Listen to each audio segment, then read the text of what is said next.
For chapter 6, we got section 6, 6, and 6, 7. What we're going to work on here is solving rational equations. Again, remember the word rational means fractional. So if you want to put fractions up here, that's fine. What that means is that you're going to find x's in the numerator and or denominator.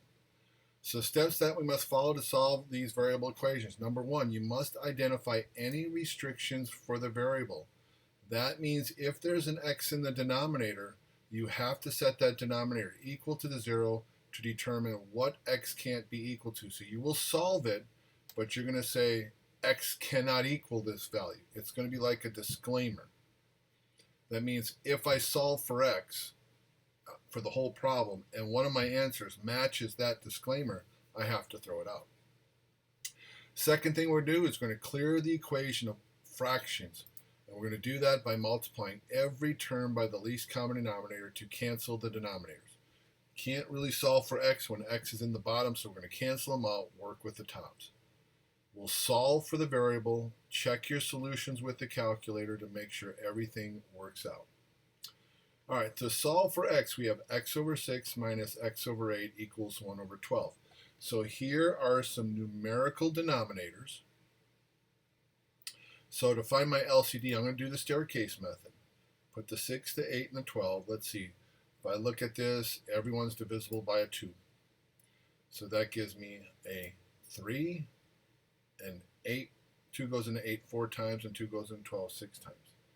Now, we got to find other possible factors. So if you're going to use the staircase method to find the least common denominator, some authors of books will say, oh, you keep dividing out until you have all ones on the bottom. Okay, so another division box. We're going to take out another 2. Now, 2 doesn't go into 3, so you leave the 3 alone. But 2 goes into 4 twice. 2 goes into 6 3 times. All right, now we can take out the 3's. 3 goes into 3 once. 3 does not go into 2. That's a 2. 3 goes into 3 once. So the last thing that authors would say, well, you got to do the 2 one more time, so it goes 1, 1, 1, 1. Well, once you get to this point here, just steal this 2, multiply it to everything here. 2 times 2 times 3 times that extra 2. That 2 would be out here on the left. You'd multiply everything on the left once these are all ones. So save yourself a step. We'll call it 24. So every fraction gets multiplied by 24, every single term. So this is what's going to cause the cancellation of your denominators. So 6 goes into 24 4 times. 8 goes into 24 3 times. 12 goes into 24 twice. So this equation becomes 4x minus 3x equals 1 times 2, 2. 4x minus 3x is x equals 2. There's my answer. Okay, now we didn't have to worry about step 1 because there was no x's in the denominator, so I didn't have to worry about that. So again, grab your calculator if you want. This is my x. It's a 2. 2 store it for x. We're going to type this in. I'm going to type it in quickly. X divided by 6 minus x divided by 8. And I want a fractional answer, so underneath the math button, you can say choice number 1. That arrow of the head right there means return my answer as a fraction. I get 1/12. That's what we have, so now I know it's correct. Very quick and easy to grade. All right, next example. 2 over 3x plus 1 over x equals 10. We got a problem. In both cases, in these denominators, x can't be equal to a 0. If it is, it's undefined. So that's what I'm going to declare. That's step 1. So again, once we solve for x at the very end, and if we happen to get 0 for an answer there, we throw it out. All right, so step 2, my least common denominator is 3x. X can go into 3x 3 times, so we'll just say it's 3x. Multiply 3x to every single term. All right, even the 10 gets multiplied by 3x. Everybody gets multiplied by 3x. It's like saying we're going to multiply 3x to both sides of the equation. Every term gets multiplied by 3x. Okay, so we're going to cancel here. Leaves me a 2. X cancels with X. 3 times 1 is 3. 10 times 3X is 30X. So 5 equals 30X. Be careful. Don't divide the 5 into 30. Divide the 30 into the 5 and get 1/6. And that 1/6 doesn't match the 0. So again, I'm going to grab my calculator here real quick. 1 divided by 6. Store it for X. That's my answer. Type in the left side. 2 divided by parentheses 3X because there's 2 factors there, plus 1 divided by X. It's supposed to equal 10. I hit enter. It equals 10. I know it's right. We're off and running. Okay, next examples. Solving for X, we have X plus 6 over X equals -5. So again, this denominator X cannot be equal to 0. Multiply everybody by X. That's my least common denominator. X squared plus X's cancel 6 minus 5X. This is quadratic now, so it needs to be set equal to 0. Add the 5X over to get X squared plus 5X plus 6 equals 0. We'll factor this. 2 numbers that multiply to be 6 and add up to be 5. How about X plus 2, X plus 3? Solving for X, we get -3 and a positive, or excuse me, -3 and a -2, or -2. And those are my answers. Now, here is a great way to also check your answers without having to store -3 and -2, which makes this a little quicker. All right, and I'm going to demonstrate this with my calculator here too. So you go to y equals, let me clear a bunch of this stuff out here.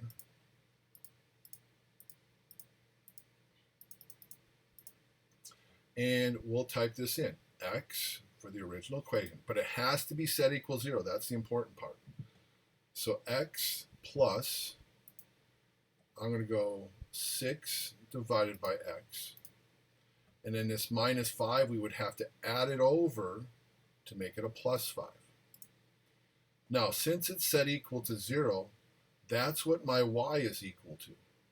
And that means my y coordinates on the graph, zoom 6, is where the graph crosses the x-axis. So I have 2 x-intercepts. One's at -3, 0, -2, 0. So if I hit the trace button and I type in -3, there's -3, 0. That's an x-intercept. I type in -2. There's another x-intercept when y is equal to 0. So this is another way to check your answers. This is very helpful when you have 3, 4 answers. You don't have to go store this one, store this one, store this one, and keep typing this in over and over again. So it's just another way of checking your answers. All right, I talked you through that in the other one. All right, here we go. X plus 2 in my denominator. X cannot be equal to a -2. That will cause these two denominators to be undefined. All right, once that's declared, we're going to take my least common denominator, which is x plus 2. We're going to multiply it to the 1. We're going to multiply it to the 3x, and we're going to multiply it to the -6. Cancel, cancel.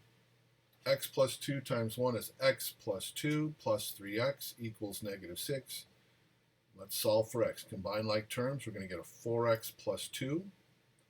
We'll subtract over the 2 to make it a -8. Divide by 4, x is equal to -2. Right, right, right. Wrong. Remember our disclaimer here. It said x can't be equal to -2. Therefore, you throw that -2 out. There is no solution to that equation. Next example, we have 3 over x minus 2, 1 over x plus 5, 2 over x squared minus 25, which happens to be a difference of perfect squares, which is these two binomials right here. So x can't be equal to 5 or -5 as my disclaimer. My least common denominator are those two binomials. And now to save myself some time, I'm going to back up here. Instead of writing this all out and canceling, I'm going to shorten my work.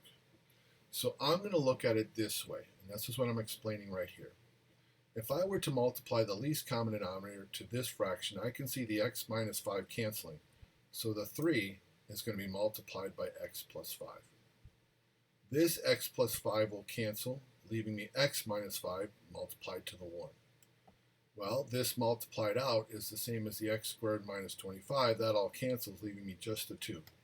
Just saves me a whole lot of excess writing. If you want to write it out, scratch it out so you can see you're canceling, fine by me. We'll distribute the 3, distribute the 1. 3x plus 15 plus x minus 5 equals 2. Combine like terms, we got 4x plus 10 is equal to 2. Subtract over the 10 to get negative 8. Divide by 4, x equals negative 2. It doesn't match up here, so this is my potential answer. Again, we can go and check it.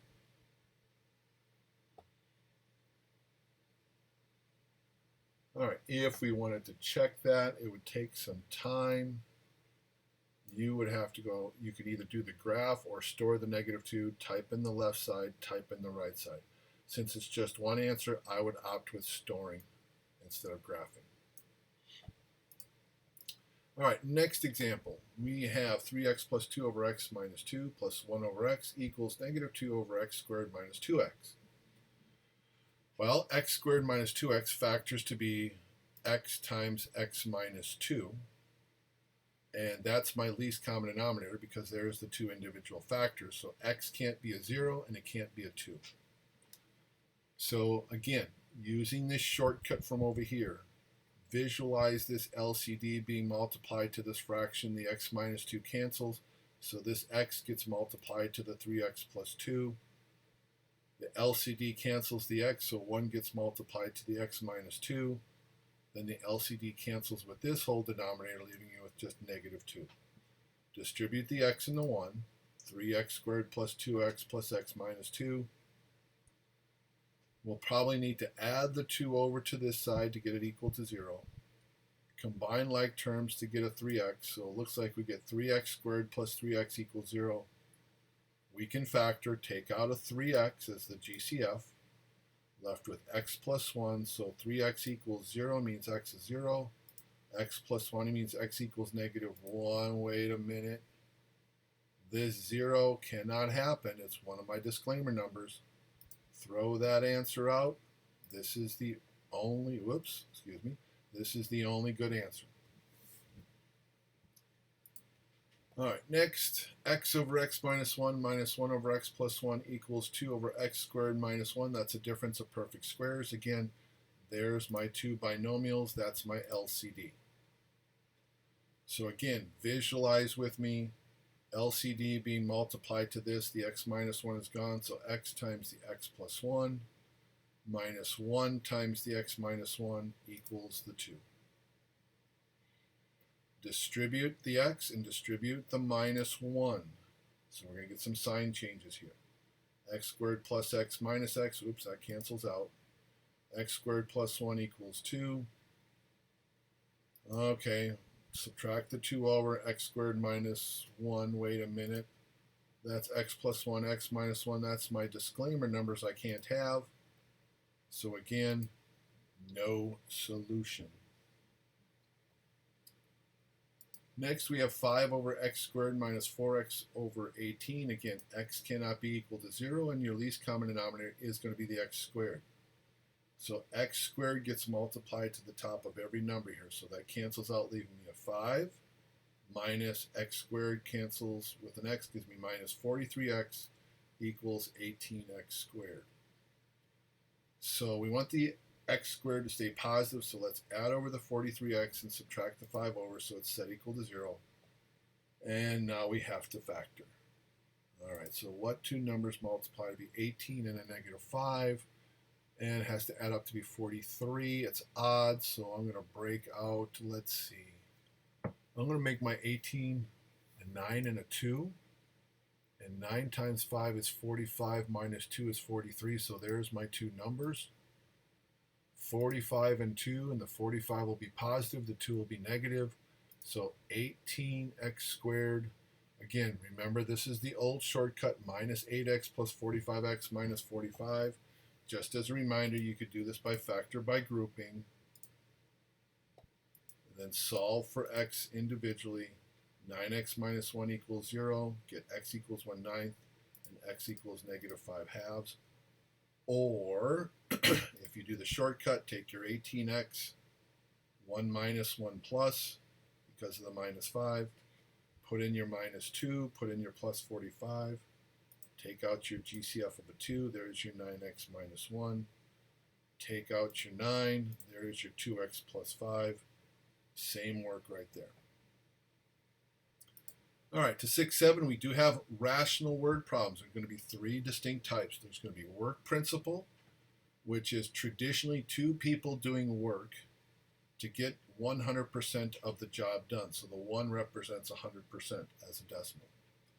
The T represents the total time working together. A and B in the denominator represent their individual time.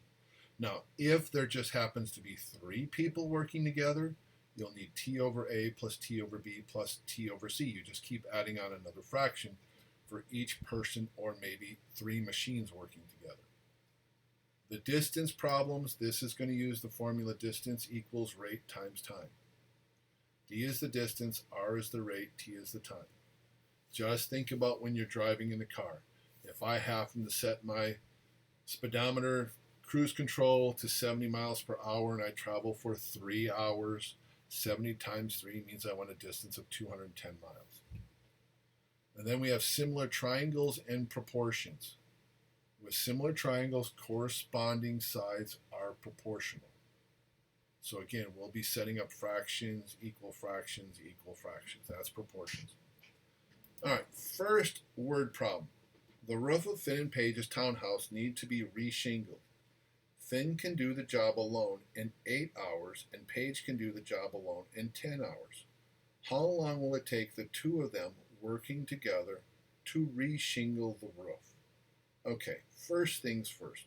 Let's talk about shortcuts that have no chance to work. We're talking ice cubes surviving outside on the campus of GCC. It's not going to happen. It's going to just evaporate. Not going to work. Do not think about doing the following. I get this all the time. Oh, it must be their average time. 8 plus 10 is 18 divided by 2. Oh, it took them 9 hours working together. If they are working together, it has to be less than Finn's time of 8 hours. So 9 has a snowball chance on the campus of GCC of existing. Okay? We need this formula right here. So I'm going to use F and P instead of A and B. So T over Finn's time plus time over Paige's time equals 1. So we're asked to find what is their time working together. That's the T. So replace the F with an 8, replace the P with a 10, and now solve this for T. All right, what's the least common denominator between 8 and 10? Well, that would be 40. Multiply 40 to every term. So that's going to be 8 goes into 45 times, that's 5t, plus 10 goes into 40, 4 times, that's 4t. 5t plus 4t equals 40. 9t equals 40. Divide by 9. 40 over 9 hours. Please just leave your answer as an improper fraction. No reason to change it to a mixed fraction. Don't change it to a decimal. Leave it as an improper fraction. That's what I prefer. All right, next. Now we have another work-related problem. It says it takes Manuel 9 hours longer than Zoe to rebuild an engine. Working together, they can do the job in 20 hours. How long will it take each person working alone to rebuild the engine? All right, so we have Manuel's and Zoe's time here. And what we don't know is Zoe's time because Manuel said it's 9 hours longer than Zoe. So total time is 20. Manuel's time has to be Z plus 9. So we're going to substitute in the numbers. 20 hours working together goes up in the numerator. Manuel's time will be Z plus 9, not an M because you can only have one variable down here, plus 20 over Z equals 1. All right, so can't have negative time, negative 9 can't have a 0. My least common denominator are those two multiplied together. So if we think about multiplying those to the top of each one, again, you can write it out to cancel, or you can visually see the cancellation. Oh, that's right. If I multiply this to here, the z plus 9 is gone. 20 times z. Cancel the z. 20 times z plus 9. 1 times z plus 9. Okay, there's my equation. Well, we'll distribute that 20, distribute that z, combine like terms, and say, well, z squared is positive. We need it to stay positive, so subtract the 40z from this 9z, subtract over the 180. There's my equation. So 31 is odd, so we need two factors of 180 that will subtract to be 31. So 180, if I think about breaking it down, 18 and 10, 9s and 5s, here's my odd numbers. All right, the 2 and the 9 and the 2 and the 5 made the 4. I need the 4's got to be multiplied together, the two 2's. So I'm going to start thinking about some numbers here. 3 times something, 5 times something, 9 times something, 15, and then multiply all the odds together. These are all my possibilities. So let's go down our list. Cover 1, 3, 12 times 5, 60. Cover the 5, 9 times 4, 36. Wait a minute. 36 minus 5, 31. Okay, there it is. Z minus 36, z plus 5, z equals 36. We can't have negative time, throw that out. So Zoe's time is 36. We'll add 9 to 36 to get 45. There's Manuel's time. And we have answered the question.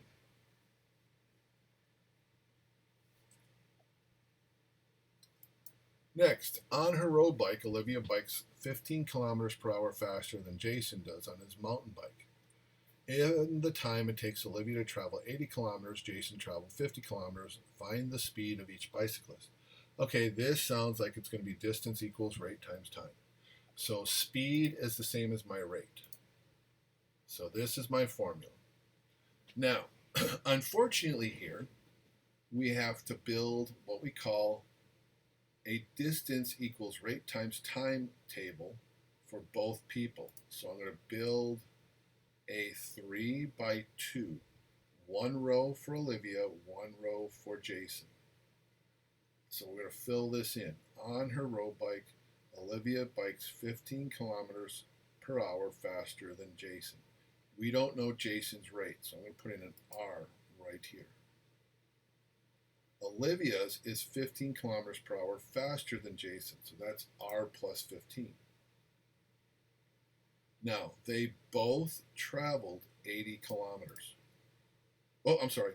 Olivia traveled 80 kilometers while Jason traveled 50 in the same time. So that means these two are T's. All right, so parentheses around my binomial.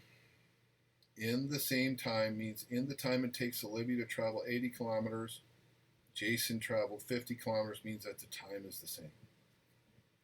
All right, so here we go. First equation, 80 equals R plus 15 times T. Second equation, 50 equals R times T. We have a problem. We have two variables in each equation. So what we're going to do here is a little substitution to get rid of a variable. So here they are, and what I'm going to do is this. Since they both have a t in it, I am going to divide r plus 15 over to the other side, and I'm going to divide this r into the 50. See, now both of them are equal to t, which means if this t is equal to 50 over r, why can't I substitute 50 over r in for that t and make this equation? And it creates a proportion. And to solve a proportion, you cross multiply. So r times 80 and 50 times the r plus 15 gives me this equation right here. So now I can multiply in the 50 by the distributive property. Solve for r, we'll subtract over the 50r. 30R equals 750. We'll divide by 30. R is 25. So Jason's rate is 25 kilometers per hour. And 25 plus 15, that's 40 kilometers per hour. We have now found the rate of Olivia, 40 kilometers per hour, and we found Jason to be at 25 kilometers per hour.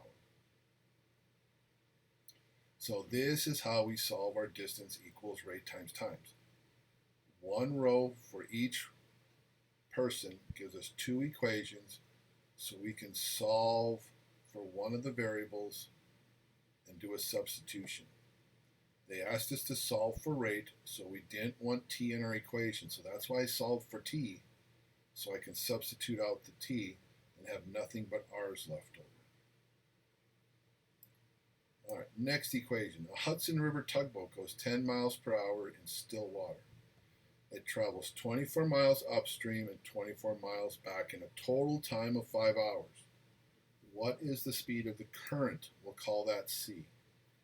So we've got another distance equals rate times time, but we have two different rates. We have the rate of the current, which is c, and you have the rate of the boat, which is 10. Now, I have total time, not individual times. I have total distance, so I'm going to set up my box, distance equals rate times time. One row will be upstream, the other one will be downstream. They both went 24 miles in each one. Now, for the time, I'm going to consider the following. I'm going to say t sub up for the time going upstream and t sub down for the time going downstream. It's going to add up to be 5. Now, the biggest mistake people make here is they overlook the river. Well, if I went 24 miles upstream and 24 miles downstream, then it must have taken 2.5 hours for both. No, it didn't. Because when you go upstream, your boat has to fight the current. So this rate here is the 10 miles per hour the boat is going minus the current. The current is slowing you down. And when you come downstream, now the current is helping you go faster. So this is slower, this is faster, which means time sub down is smaller than time sub up. So they're not the same. All I know is that these two have to add up to be 5. So what I'm going to do is the same as I did in the last problem. Make this equation. 24 equals 10 minus c times t sub up. Divide over the 10 minus c, just like I did before to get the t by itself. So t sub up is 24, divide over the 10 minus c. T sub down is the 24, divide over the 10 plus c. Add these two fractions together to equal 5 hours. Now, why do I want to set it up this way? Because they asked us, what is the speed of the current? I only want c's in the equation. I don't want the t's.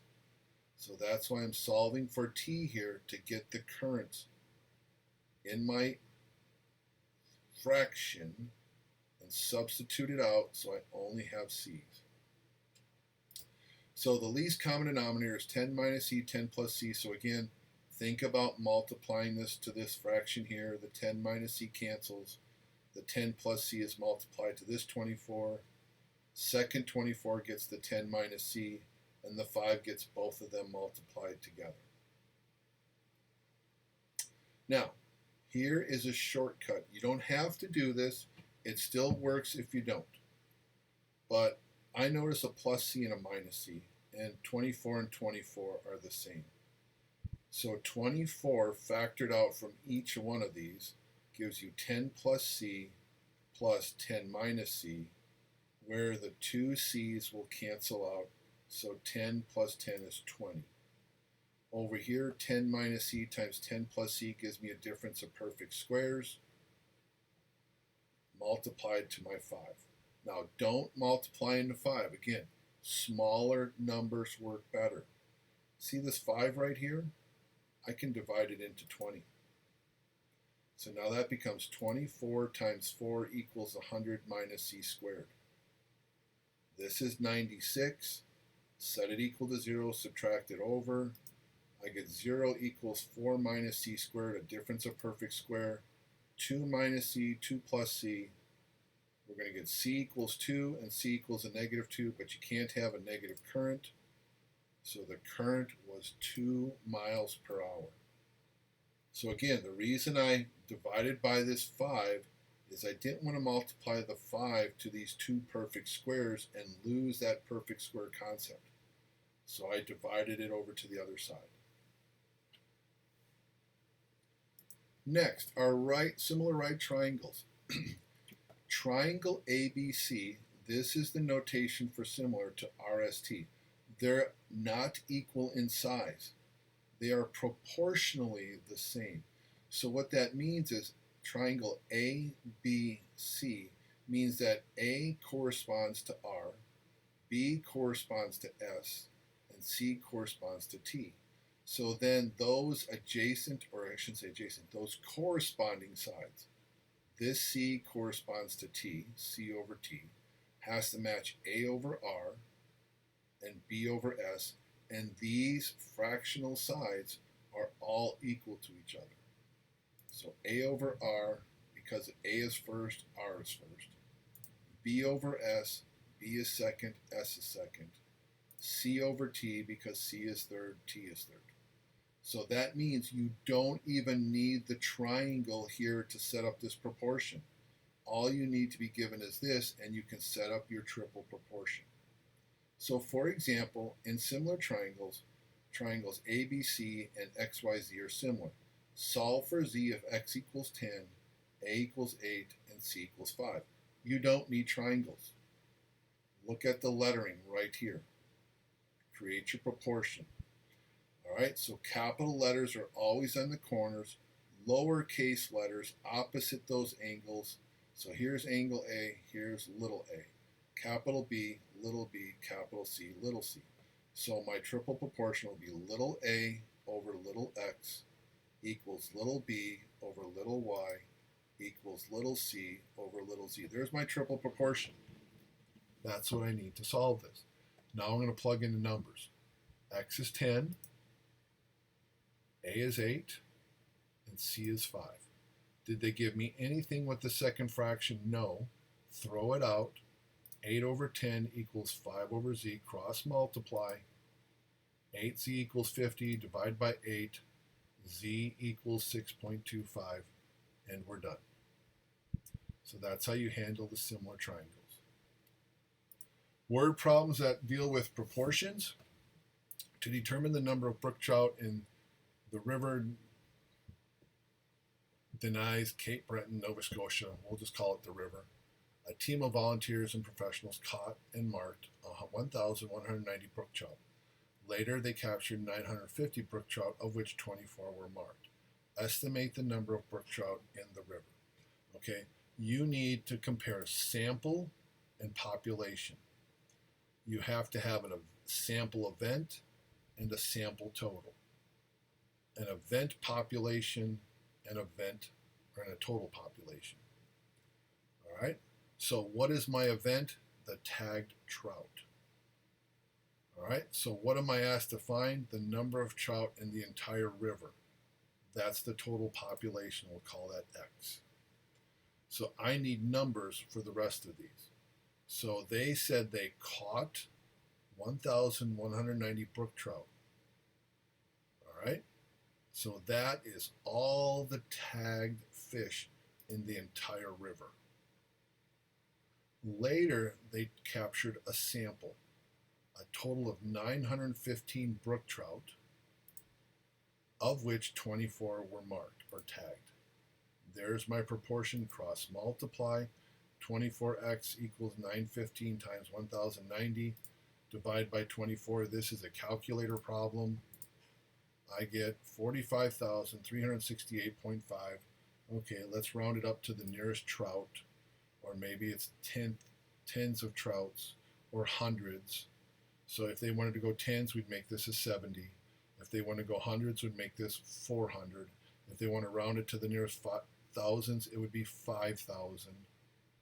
If they wanted the nearest 10,000, it would be 50,000.